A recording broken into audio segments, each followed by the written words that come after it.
In seeking to understand the world around us, it is foolish not to account for our myths. Now, recently, as the impulse of the Iran war, I began fervently to study geopolitics, to look into foreign relations, economics, foreign banks, central banks. I began to dive into the snake that was bore in my cage. And after a few months of this fervent looking, orienting, looking at the snake, I came to a great awareness. That is, I was immersed in chaos. I was dismembered. I was emotionally dysregulated entirely from this quest, which led me to a pivotal point, namely the question of hope. I had no hope for the future, for in geopolitics there is no hope. And even the Christian man that I am, I altogether forgot about God. I forgot about the stories in our divine books, in our canon of the Bible. And not only in the Bible, but a rooted story which extends across culture. And so I began to read and inquire of the book of Exodus.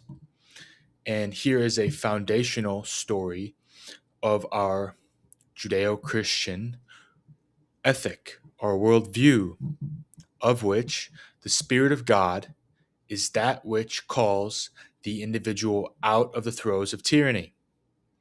It beautifully describes the tyrant, the Pharaoh, the rigid holder of the established order, which at first is nourishing and protective. At first, it is protective and regulating of emotion, but then turns ossified and pitted against the individual, against the young man. Indeed, the pattern of the tyrant is to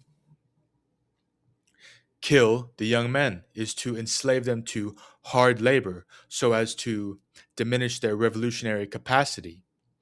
It's a foolish mode of being to, it's a foolish attempt to maintain his order. And so, God works through Moses, a flawed man, a man who altogether possesses heroic qualities before he is called by God. He sees in his fellow man and brethren the injustice done upon him, the beating of a Israelite by an Egyptian, by which Moses slays him. Now, this is not a great action, but it displays Moses, his ability for aggression, his capacity to be heroic. Moreover, as a result of this, he's cast into the desert, where he comes upon a well, the water. Of course, Moses was set by the river, the nourishing water, the water of eternal life, the water which the Christian ritually is submersed and is become reborn anew. Right? These things we engage in them, but we don't understand. Water is very symbolically rich and meaningful. Moreover, this well presents water as the positive element of the feminine. And so Moses goes in the water. He goes to the well in the middle of a desert, whereupon he runs into a situation. There are maidens there, and they are altogether run off by shepherds. Quite a lowly move, if you ask me. And he stands up for them, a group of shepherds, of bullies, of adversarial men, of illegal migrants, per se, that altogether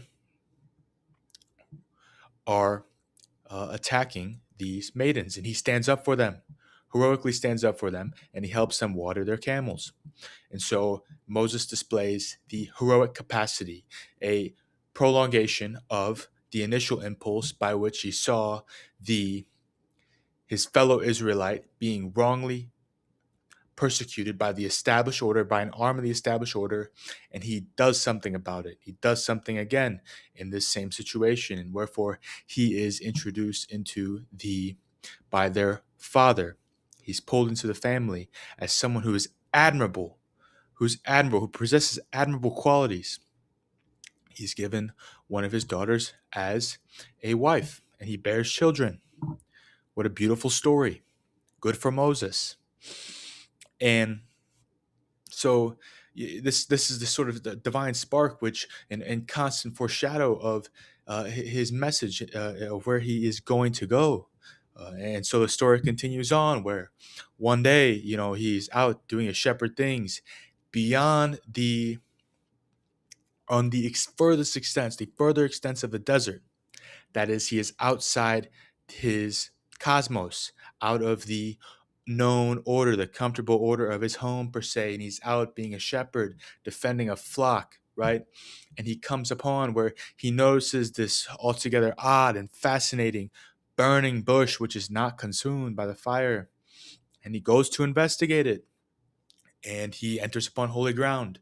There, God comes to him and speaks to him, and he says, I'm the God, the father of Abraham, Isaac, and Jacob."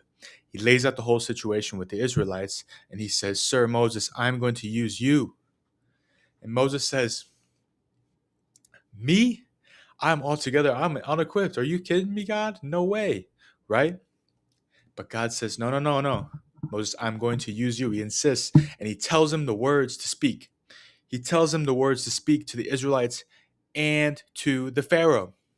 And so God comes upon Moses in this rapture, and he identifies his unique and divine purpose of his life. And he says, "I'm going to use you.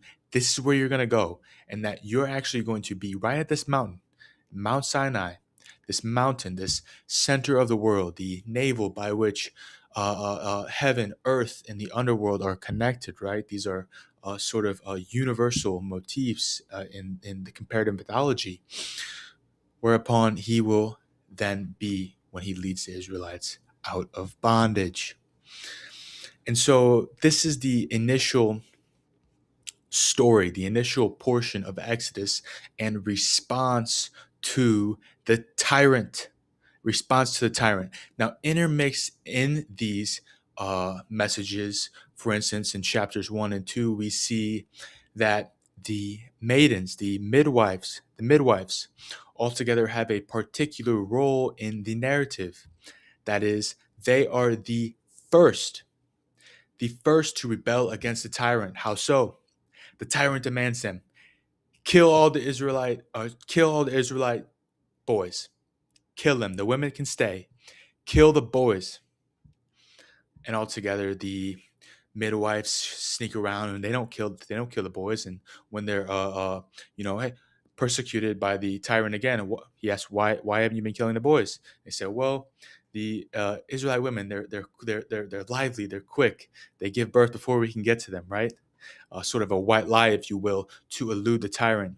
And what's more is that, well, I mean, this is just a beautiful portrayal. And when you look around and you see, for instance, the nurses during the COVID pandemic, who were altogether ardent, who are altogether deniers to get the vaccine, they were among the most fervent, right? And so too, I just recently saw a video of this woman who is altogether in the nursing attire, right, where she is addressing uh, addressing Islamic migrants in some store somewhere, right? Basically saying like, hey, like, I know that you are not here to integrate, to protect me, that you are altogether a threat. And she calls them out. And of course, well, one can say that this is altogether not right and we should be accepting of the foreigner. And by all means, that is a Judeo-Christian ethic. One of the most beautiful ones is to accept the foreigner, and that's a pillar of which this country was founded upon. But if we look to Europe, if we look to the rape gangs, If we look to the overall scheme of how exactly these things are playing out, we see exactly that this is not to our benefit, but to our demise. That is, that these Islamist groups do not seek integration, but domination. They seek the antithesis of which our Western culture, our Western Christian culture, is founded upon: decency, freedom of the individual, to be gay, straight, whatever. You know what I'm saying? Like, this is the antithesis, and we are tired of this. And so this altogether, this nurse, she stands up. She stands up for it, right? Just some average woman, that you might see in the grocery store, or she might, pull next to you in the drive-through. You know what I'm saying? This is altogether quite beautiful motif that is displayed in the beginning of Exodus in response to the tyrant. And so in it, we see, well, parallels to the modern day, right? What is the Ukrainian war but a mass killing, a mass localization of the young man's efforts, right? Brick and mortar, as they call it in Exodus, so as to serve the established ruler, right? The ruling establishment, to use the young men as cannon fodder. And we already see that they are shipping in, right? They kill off the young men. All that's left is women and children. We see videos of Odessa and these things where it's just women and children out, having a merry time per se, and they're shipping in people from, India and Pakistan, I believe, by which young men, of course, and vulnerable women and elderly women and children are behind, right? That is the game plan. We see, for instance, the great migration into Europe. Europe is on the verge of collapse, and their leaders are altogether blindly running towards war with Russia. Why? It doesn't make any sense at all. None of the populations want it. But if they could have a war with Russia, they could not only stimulate their economy, rally nationalism in the midst of great civil war threat, but that would send all the decent young men off to war, all to them to die, right? To get killed. Why? Well, who's left at home, right? It's all the legal migrants, right? With all the women and children. Of course, so the same story plays out by which the leaders of the established order, the Pharaoh, the tyrant, what does he do? He kills off the decent young men. Why? So that they don't disrupt his order. But it's a foolish, short-sighted premonition, per se, because he leaves behind chaos. And now you might ask, if you're a cynically minded young man, possibly, well, maybe chaos is the point. What do you mean? Well, it seems as if these individuals, global elites, financial elites for sure, with the whoever is running the West, as it moves and shifts in absolute unity, NATO, whatever, you know what I'm saying? Whoever is running these organizations, whoever's running the West, perhaps the financial elite, transnational capital, these things, they make money off of war. They make money off of war, and then they make money off rebuilding after the war. And so war is profitable for them, and order and decency is not. Moreover, religions, especially Christianity, run in an antithesis to their model, their mode of production, the personality which gives meaning to their life. And so it's altogether a great threat. A decent white young man is a threat to them. Of course, perverted beyond means is our ruling order, but this is the eternal story of time. That is, that the once heroic and admirable leader, the king, who establishes order by which protecting against the original primordial chaos which consumes in the face of that decay of order, he becomes rigid and ossified. Why? Because he wants to preserve his order, and he rejects the heroic capacity latent within that unknown serpent, the chaos.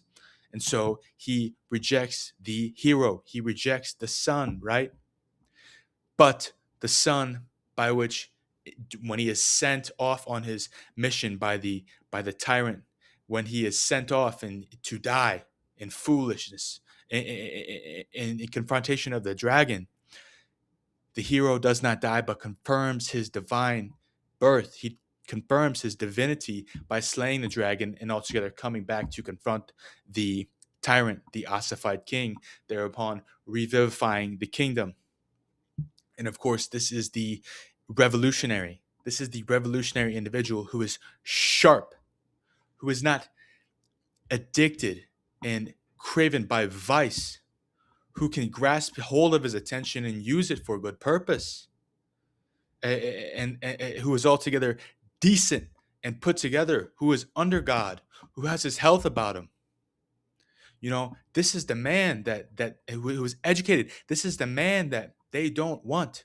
They want you washed out. They want you fat, sick, and lazy, and they are scared of this heroic capacity in the individual. So they try to confuse you and tell you that money is the way to go and career is life, and do all this thing, run this rat race game, but don't look up. Don't ever look up. That is the sin. Of course, when one looks up, he sees a great multiplicity above him, and he seeks to know it. He seeks to organize it into a framework, into something that he can understand. And this is the heroic capacity, and this is what they do not want. And so, I come to you now. We live in amidst. We live in amidst the times of Exodus, the flock cameras, the data centers, and coming AI surveillance state to control the population. Why?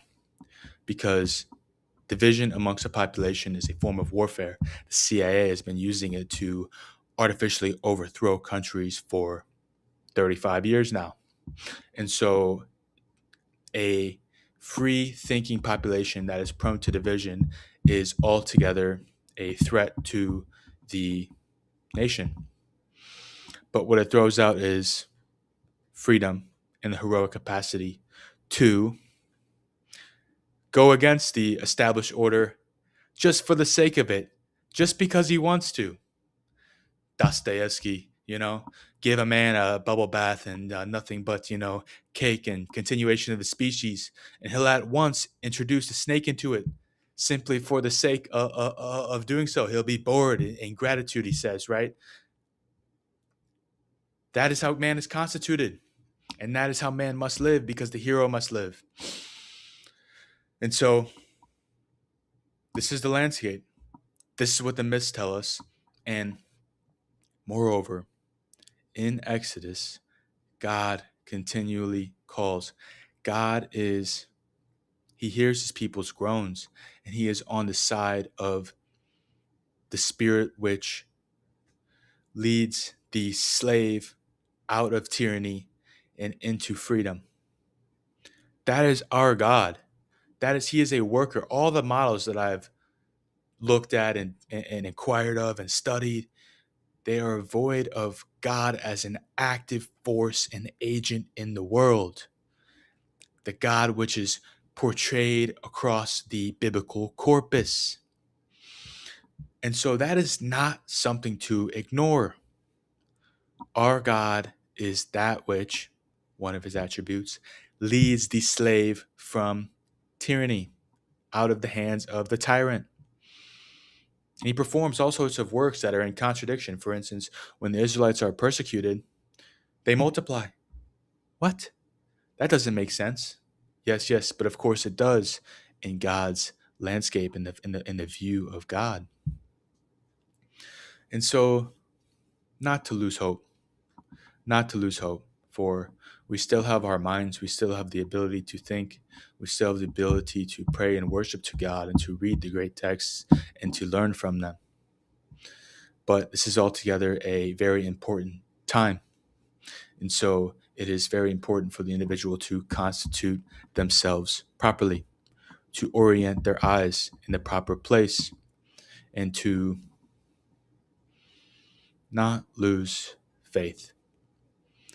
Thank you. God bless.